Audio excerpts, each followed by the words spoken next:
Gipaniguro sa Cebu City Police Office nga mapatuman ang kahapsay ug kalinaw sa pagsugod na sa Misa de Gallo unyang kadlawon. Sayrantas sa report ni Alan Domingo. 574 ka mga pulis ang ikinagdang i-deploy sa Cebu City Police Office alas 3 unyang kadlawon sa nagkadayang simbahan sa Dakbayan sa Sugbo. Tutukan nila madagkong simbahan nga hugupan sa mga taong musimba atol sa Misa de Gallo.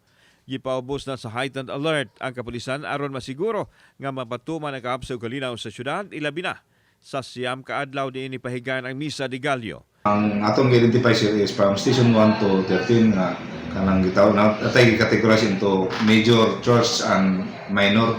So mingon tang major sir ito mga churches nga medyo daghan-daghan og mga church goers.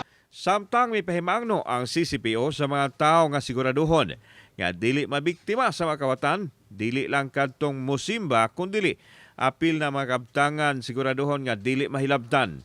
Adunay mahabilin sa panimay o sirad-an ug mayo aron dili makasulod ang mga kawatan. Di lang ta mosalig sa number sa ato ang personnel nga kumika nga naka-deploy. Kulang man kita sa pulisan. So tabang lang ta. Labi na katong mga dunay mga paabangan mo kupilit sa tuwa kung dunay sila yung mga matikdan nga. Samtang ikinagdang buksan ni Archbishop Alberto Oy ang Misa de Gallo dito sa Northern Cebu. Kauban si Clover Lumayag, ako si Alan Domingo. Balitang Bisdak.